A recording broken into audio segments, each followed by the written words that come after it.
శ్రీగురుభ్యో నమ. హరి ఓం.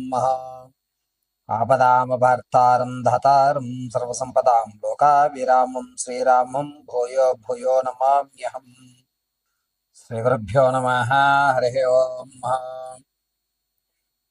ఈ 9వ తారీఖు జూన్ నుంచి జూలై 3వ తారీఖు వరకు కూడా గురుడు శుక్రగ్రహాలు కలయిక వల్ల మేషం నుంచి మొదలుకొని మీనరాశి వరకు కూడా జరిగేటువంటి ఫలితాలు ఈ విధంగా ఉండబోతున్నాయి.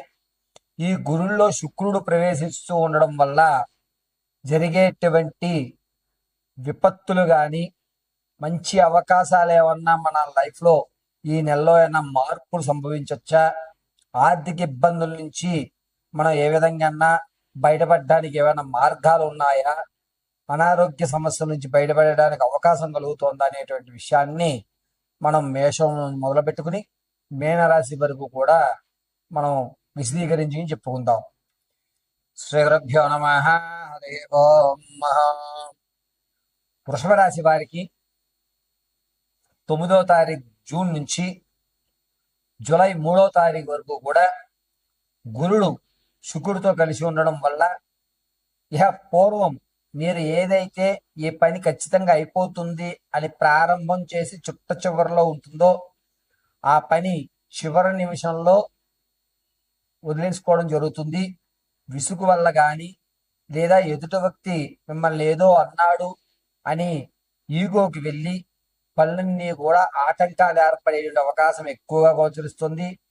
పైగా నేను ఇంత కష్టపడుతున్నాను, నాకు విలువ లేదు, పైగా నన్ను ఎవరూ కూడా గుర్తించట్లేదు అని మీలో మీరు మదనపడి మీరు చేపట్టినటువంటి ప్రతి పనిని కూడా మధ్యలో నిలిపివేసేటువంటి అవకాశం ఎక్కువగా గోచరిస్తుంది. అందులోనూ ఈ వృషభ రాశి వారు శని, రాహువు, అదేవిధంగా కేతు ఈ 3 స్థానాల్లో కాస్త ఇబ్బందిదాయకమైన వాతావరణం ఏర్పడుతూ ఉండడం వల్ల మీ ఆలోచనతో పూర్తి విభిన్నంగా మార్చేసుకుంటారు. నా విలువ తెలిసినప్పుడే నేను ఆ పని చేస్తాను, ఇది కాకపోతే మరొక ఉద్యోగం చేసుకుంటానని చెప్పి మీరు మీ పని నుంచి తప్పించుకోవడం జరుగుతుంది. కొన్ని రోజులు అంటే జూన్ 9వ తారీఖు నుంచి 18వ తారీఖు వరకు కూడాను ఎవరితోటి మాట్లాడకుండా స్తబ్దతగా ఓ పక్కగా ఎవరితోటి ఎటువంటి సత్సంబంధము లేకుండా అనేటువంటి విషయాన్ని గ్రహించి ఎవరితోటి కూడా ఆహ్లాదకరంగా ఉండకుండా ఓ పక్కగా నిలబడి ఉండేటువంటి అవకాశం ఎక్కువగా గోచరిస్తోంది. అయితే ఈ వృషభ రాశి వారు 22వ తారీఖు నుంచి మిమ్మల్ని గుర్తించడం, ఆ తర్వాత మీరే ముందుండి నడిపించండి అనేటువంటి మాట అంటారు. కానీ ఆ పని పూర్తి చేయడానికి మాత్రమే అంటున్నారని మీరు గ్రహిస్తూ ఉంటారు. ఈ నెలలో విందు వినోదాలకి దూరంగా ఉండి దైవాంతికమైనటువంటి కార్యక్రమాల్లో ఎక్కువగా పాల్గొనడం, ఒంటరిగా ఉండడానికి ఎక్కువగా ఇష్టపడడం అనేటువంటివి జరుగుతూ ఉంటుంది. తాత ముత్తాతల నుంచి లభించేటువంటి ఆస్తి ఏదైతే ఉందో అది మీ చెంత చేరేటువంటి అవకాశం ఎక్కువగా గోచరిస్తుంది. కోర్టు సంబంధితుల్లో ఖచ్చితంగా విజయకేతనాన్ని ఈ నెలలోనే మీరు ఎగరవేస్తున్నారు. రుణ విషయానికి వస్తే గనక ఎక్కడి నుంచి అయితే మీరు ధనాన్ని తెచ్చుకుంటున్నారో అందులో సగభాగాన్ని తీర్చేటువంటి అవకాశం గోచరిస్తోంది.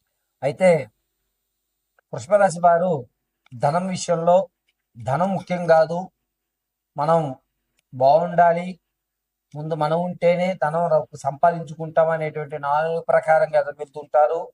దీనివల్ల కాస్త ఈగోలకు వెళ్ళి మీ దగ్గర ఉన్న సేవింగ్స్ ను కూడా ఇతరుల కోసం ఖర్చు పెట్టి విందు వినోదాలకి వాళ్ళకి అప్పచెప్పి మీరు ఒంటరిగా ఉండడానికే ఎక్కువ ప్రాధాన్యత చూపిస్తూ ఉంటారు. పైగా ఈ వృషభ రాశి వారు వ్యాపారాల్లో వస్తున్న లాభాల్ని అదే వ్యాపారం మీద మళ్ళా తిరిగి పెట్టుబడులు పెట్టేయడం, దీంతో ధనం అనేటువంటిది చేతిలో లేకుండా పోవడం, ఎంతసేపటికి వ్యాపారంలో ఉన్నటువంటి పైన వచ్చేటువంటి లాభాన్ని సేవింగ్స్ లో దాచుకుంటుంటారు ఎవరైనా సరే. కానీ వీరు తిరిగి మళ్ళా దానికే పెట్టుబడులు పెట్టే అవకాశం ఎక్కువగా లభిస్తుంది. అంతేకాకుండా ఈ వృషభ రాశిలో ఉన్నటువంటి వారు భార్యాభర్తల మధ్య కీచులాట్లు అనేటువంటి కొంచెం తగ్గుతాయి. మానసికమైన ప్రశాంతతను కోరుకోవడం అనేటువంటిది ఎక్కువ జరుగుతుంటుంది. దైవ దర్శనాలు ఎక్కువ చేసేటువంటి అవకాశం ఈ నెలలోనే గోచరిస్తుంది. ఏది ఏమైనా సరే మనకంటూ ఒక గుర్తింపు వచ్చేంత వరకు మనం ఏ పనిని చేపట్టకూడదు. 10 మందిలోనూ మనల్ని పిలిస్తేనే మనం ఆ పని చెయ్యాలి అనేటువంటి ఒక శాశ్వతమైన నిర్ణయానికి ఈ రాశి వారు ఎక్కువ ప్రాధాన్యత ఇవ్వడం జరుగుతుంది. పైగా పూర్వంలో మీరు ఏదైతే స్టాక్ మార్కెట్లో కానీ లేదా భూ సంబంధితమైన విషయాల్లో కానీ పెట్టుబడి పెట్టి ఉన్నారో వాటికి కాస్త రెక్కలు రావడం, ఆ వచ్చిన ధనంతో మళ్ళా వేరే కొనడం, అది రిస్కుల్లో పడడం అనేటువంటి అవకాశం ఎక్కువగా గోచరిస్తుంది. కాబట్టి మీ దగ్గర ఉన్న స్థిరాస్తి కానీ చరాస్తి కానీ ఏదైనా సరే అమ్మకుండా ఉండడానికి చూడండి.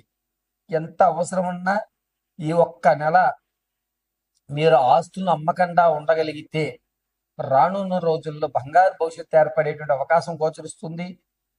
కాబట్టి వృషభరాశి వారు చాలా జాగ్రత్తగా ఆర్థిక విషయంలో మీ యొక్క ఆలోచనని కాస్త సమన్వయం పాటించుకుని మీ విషయాలన్నింటినీ కూడాను మీ శ్రేయోభిలాషులకి లేదా మీ భార్యకే తెలియజేసి ధనం విషయం మొత్తం అంతటిని కూడా మీ నమ్మకస్తులకి ఏర్పరచుకోవడం చాలా మంచిది. ఆరోగ్యం విషయంలో దంతాలకు సంబంధించి కానీ లేదా పక్కటెముకలకు సంబంధించి కానీ ప్రమాదం జరిగేటువంటి అవకాశం ఎక్కువగా గోచరిస్తుంది. అంతేకాకుండా ఈ వృషభ రాశి వారు ఈ నెల 20వ తారీఖు నుంచి 29వ తారీఖు వరకు కూడా చాలా జాగ్రత్తగా ఉండాలి. జూన్లో ఈ మధ్య ప్రమాదం జరిగేటువంటి అవకాశం ఎక్కువగా గోచరిస్తుంది. ఈ ప్రమాదం వల్ల అధమపక్షం ఒక 2 నెలలన్నా సరే మంచానికి పరిమితమయ్యేటువంటి అవకాశం ఎక్కువగా గోచరిస్తుంది. కాబట్టి ప్రయాణాల విషయంలో చాలా జాగ్రత్తగా ఉండండి. ఇక వ్యక్తిగతమైనటువంటి మీ జాతకాలు తెలుసుకోవడానికి కింద స్క్రోల్ అవుతున్న నెంబర్ సంప్రదించండి. ఒకవేళ మీ date of birth, time, place of birth తెలియకపోతే మీరు పంపించిన ఫోటో ఆధారంగా మేము అడిగేటువంటి ప్రశ్నలకు సమాధానం చెప్పడం వల్ల మీ పూర్తి జాతక పరిశీలన చేసి మీకు చెప్పడం జరుగుతుంది. అయితే ఈ 9వ తారీఖు నుంచి 3వ తారీఖు వరకు కూడా ఈ వృషభ రాశి వారు ప్రతిరోజు ఏదైనా వెంకటేశ్వర స్వామి వారి దేవాలయానికి వెళ్ళి పసుపు పుష్పాలతో అర్చన గావించండి. అద్భుతంగా కలిసి వస్తుంది.